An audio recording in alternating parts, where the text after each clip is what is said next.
So in this video, you're going to get a chance to hear two 63 AC30s that are ready to go back out into the world.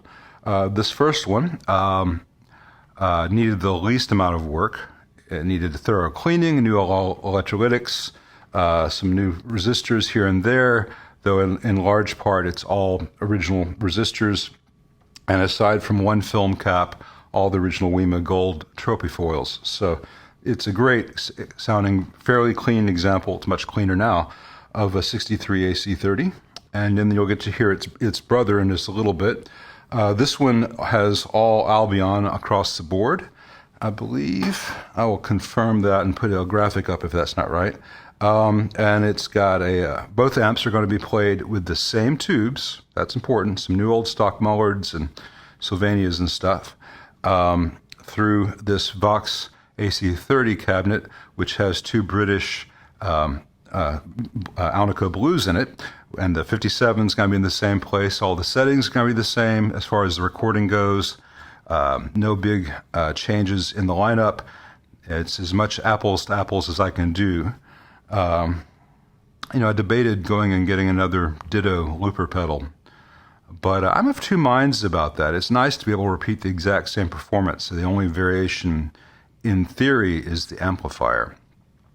But it's not the only variation. The real variation is how certain notes interact between the speaker and the pickup, and the amplifier has a big role in that. So what if I recorded as just the most beautiful, clean chord you ever heard with all these complex overtones? Well, part of that's coming from the speaker back to the pickups. And then I record that and I play it into the second amp. You think both amps do that, where it might have just been the first amp that did that. Or the second amp is capable of it, but it's not getting the right signal. There's no live feedback loop between pickups and speakers. So doing it this way has its scientific merits, believe it or not. Anyway, here's the normal channel.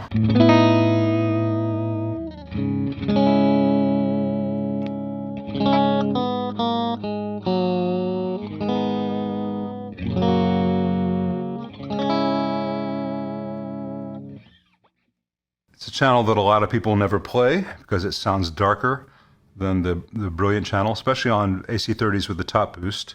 This 63 has no top boost added on. But it is a very nice channel, and it doesn't have to sound dark. You have to keep the cut off for it pretty much. But it's a very balanced sound, and it takes pedals really well. Let's see if I can even come close to playing this with cold hands, but it's a popular choice for certain bands for certain reasons.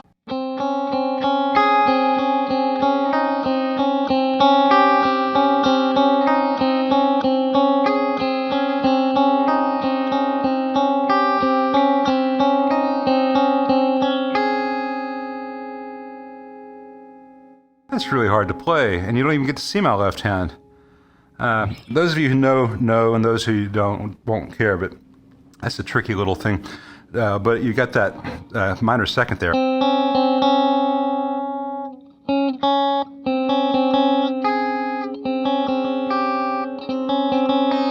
have a minor second and a major second for a big part of that. And if something's sick in an amp, if the filter caps aren't up to it, if something's wrong, you will hear it. But that is just a beautiful sound, even if I don't play very well today.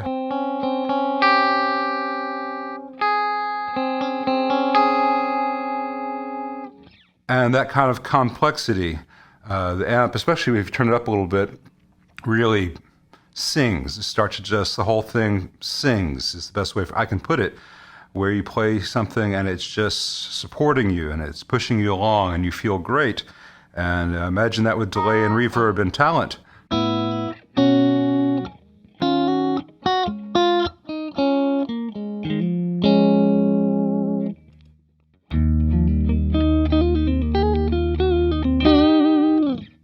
So that's the normal channel.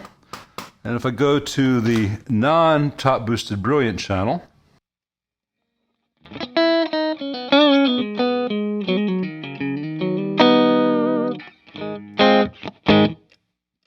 now here's the neck pickup. It's a lot thinner than the other channel.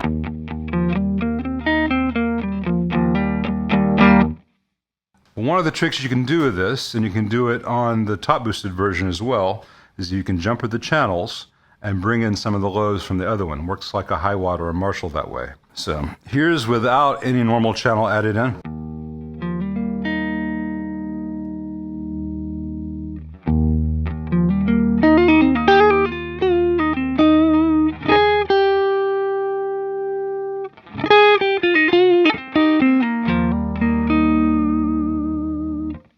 And the ratio of which channel to the other channel is totally up to you, and will depend on the guitar. But also, like a Marshall, you can use that just for more gain. So let me switch guitars for that. So we're going into the Brilliant channel, and I'm gonna dime it.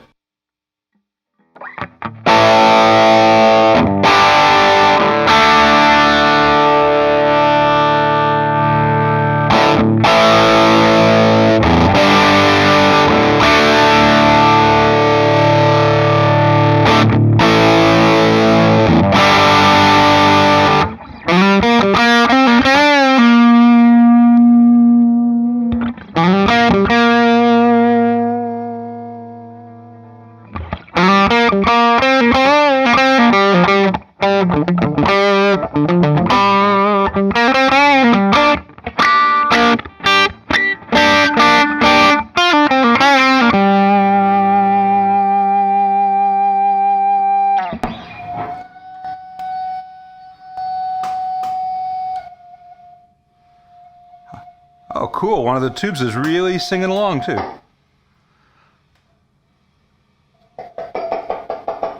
That happens with old tubes. Like I said, new old stock. What you gonna do, man? What you gonna do? The amp doesn't have those problems with current production tubes. I'll let the owner roll tubes to his heart's content. My job is to make sure the amp is going to work properly, not to make sure that all old tubes are not doing that. But it's kind of fun when that happens.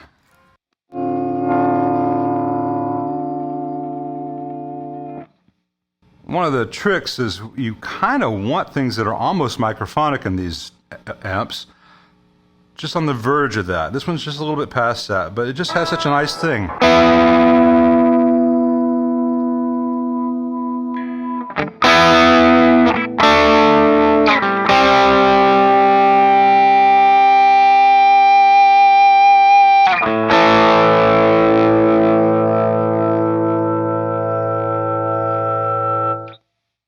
Man, I think Joe Perry could have done an entire album with this back in the day.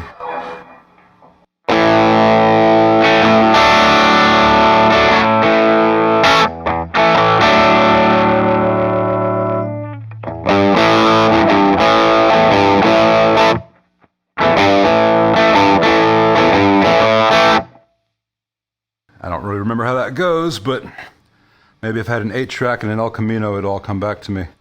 Anyway, both channels are sounding great. That microphonic tube is what it is. Let's just go to the Vibrato channel.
Not the most versatile channel as far as the speed and depth goes, but stay tuned for what I did on the other one to fix that.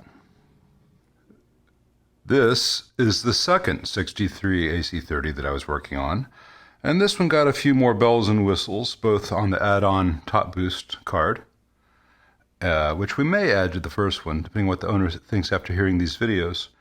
And then we made some changes to the way the Vibe trim operates to make it more flexible. This amp had a lot of bad work done on it, so it wasn't like I was undoing some pristine example. The other amp is fairly pristine and was a straight restoration. I also made a subtle tweak both to the low end and the high end of the normal channel, just to make it a little more balanced without taking away the things that are great about that channel. And of course, the top boost is switchable, so we can go between the non-top boosted brilliant channel and the top boosted brilliant channel.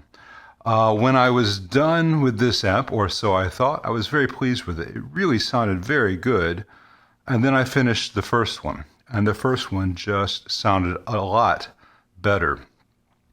And I went on a quest to see why this amp wasn't sounding as good, and it turned out to be the 1.2K resistor, cathode resistor, in the output section, because all three channels just had less oomph than they should, and it measured fine, but the voltages were telling a different story.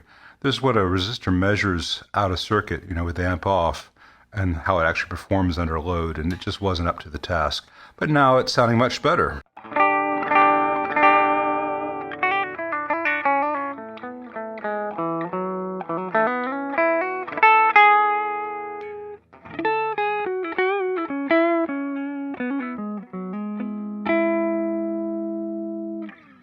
So this is the non-top boosted brilliant channel, and let's turn the gain up.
Now both amps still sound slightly different from each other, which is a good thing. They have their own character. This amp has Albion power, Woden output, and a Mercury choke. The other one is, I believe, all three Albions. I'll confirm that. And, I have done this test. Both amps have the same tubes in them. So you're hearing both amps through the same set of tubes, new old stock stuff, except for a Mullard in here. Actually, it's not a Mullard, it's a tube amp doctor. And then we're running through this AC30 cab with the UK Blues. So it's as much of an apples to apples comparison as I can give, but the channels do sound different, the amps do sound different, and that's a good thing. Now, this channel, on this particular amp, because the top boost version in JMI form has a bright cap, this pot has a bright cap. The other 63 does not have a bright cap on this volume pot. So this channel can, at the lower volume ranges, where that bright cap is going to come into play, can be a little bit brighter.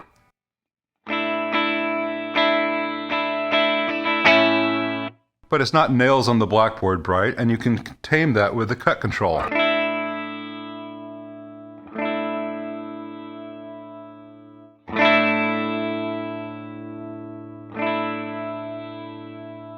So set it wherever it makes you happy. And then when you turn it all the way up, it's out of the circuit. When you really crank this channel, and the other amp does the same thing in a slightly different way, there's this great harmonic bounciness to it, this harmonic that just kind of jumps out. I guess the best known example of that on record was, probably not an AC30, but it's the way the harmonics ring out on Money for Nothing at the very beginning. And this has a little bit of that same thing.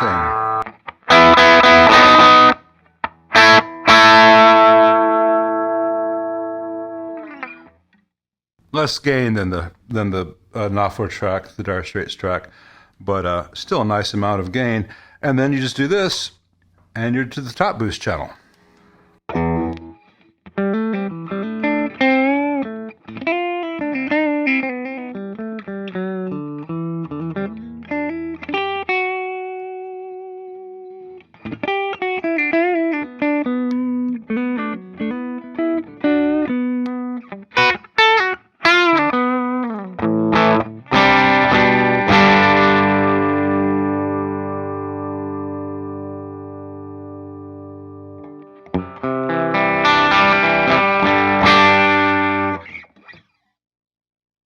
I'll show some strat real fast on that because, it's nice.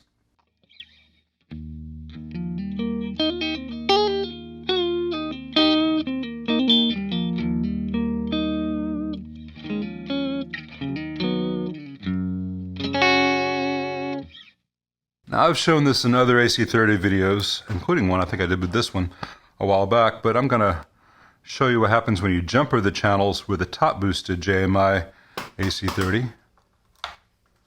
This also applies to the TBX series, and it's something that I have incorporated in some of the mods I've done on custom and heritage and hand-wired series as well. When the channels are jumpered on the JMI, they're out of phase with each other, but they have very different frequency content. So instead of getting a thin sound, the mids, which they have in common, kind of cancel out, but the lows from the normal channel come in beneath everything, and the highs from the top boost become a little more apparent, a little more glassy, sparkly, a little more Fender-like for most people.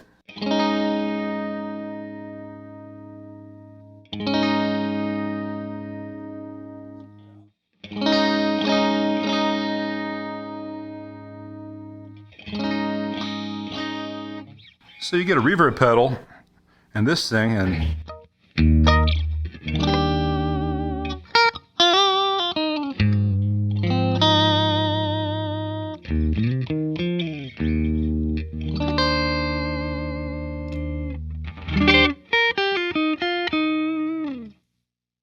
you can get some great Fender-esque sounds with this reverb, tremolo, add all that stuff together. And as I've shown in other videos, you can also jumper from the top boost channel to the vibrato channel, and you get this kind of thing. The new old stock preamp tube there on the vibrato channel's got a little static DC on it.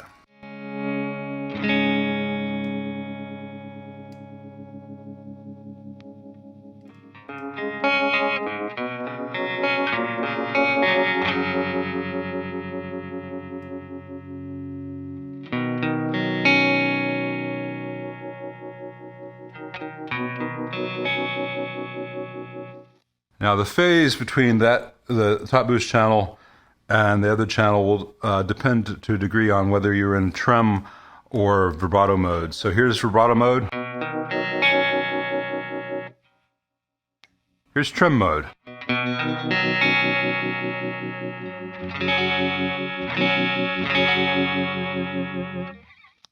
So that's nice. You can have an AB pedal and blend in your standard sound along with the vibrato channel if you want to. If you don't use the vibrato channel often enough to plug into it all the time, though you can use an ABY. But let's just go into the vibrato channel for a bit by itself. I mentioned that I put some bells and whistles on this channel compared to the other 63. Number one being that you don't have to use the foot switch to control the trem because you have a depth control here.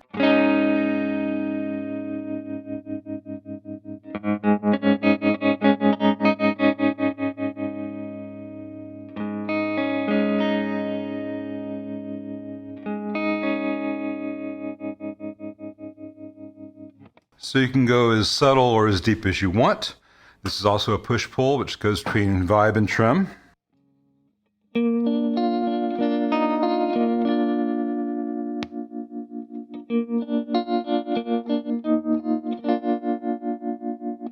And instead of a 3-position switch, which pretty much gives you a choice of this speed,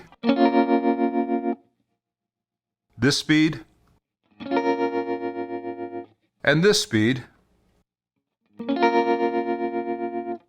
which is pretty much what they are on the other 63 and all JMIs. It's not a lot of variation. You can now go from really slow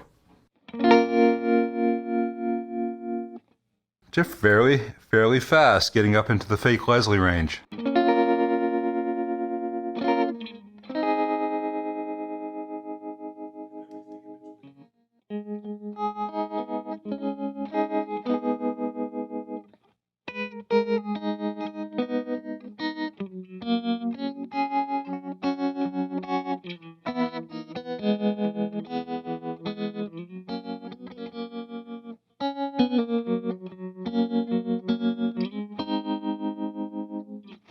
That was terrible. So I have played this amp with other preamp tubes in it, and that little DC, that's that new old stock tube. I'll talk to the owner about that.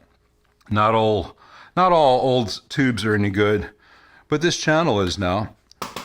And then on the normal channel, it's pretty much stock. It's got a very tiny bright cap on it, just to make it less dull, so that you don't have to go from this setting to this setting when you go between the top boost and normal channels. And it's only got a 22 nanofarad coupling cap as opposed to the 47 it would have had originally. It had already been changed out, so it was fair game, which reduces the very lowest of lows while still being entirely full range for guitar. It's flat down more than an octave below the low E string.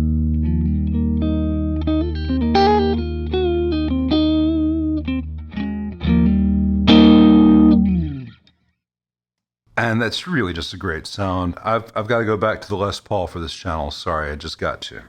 My Les Paul has its first ding right here. And I know what it is, too. I was moving the chassis of one of these AC30s yesterday, and the power cable slipped out of my fingers and went ding. So, hey, I'm on my way to having a relic guitar. It'll be worth more and more and more.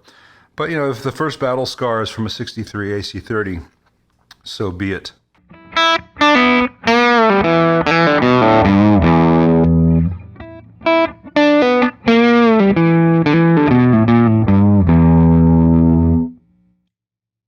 Now, I was watching a Pete Thorne interview with the guys from Universal Audio the other day about the Ruby and how they described the normal channel on the AC30, even a good one, as being a little bit farty and not usable without a treble boost. And, you know, don't get me wrong, those guys from Universal Audio are doing some amazing stuff. Nothing but respect. Nothing but respect for Pete Thorne either. But their experience of the normal channel is not mine. It is very low end, though this one's been tamed a little bit. And it does sound uniquely cool with a treble booster like May or Roy Gallagher did, but it's not exactly anemic by itself.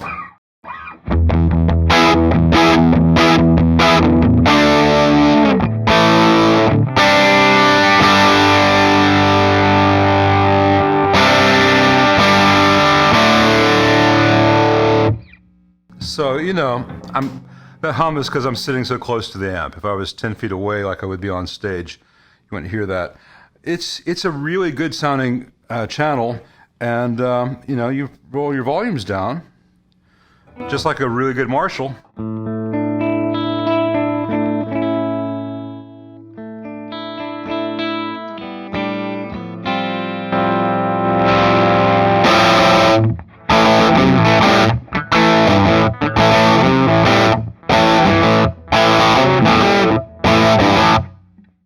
Doesn't have the high-end grit that a Marshall has, but it has what it does have. And, you know, treble booster is a cool arsenal, a cool trick to have in your arsenal, but it's not necessary to get a good sound.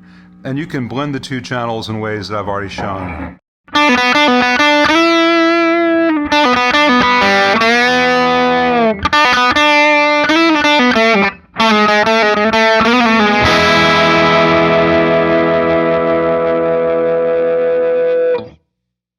And if you want more of a martially kind of thing out of that,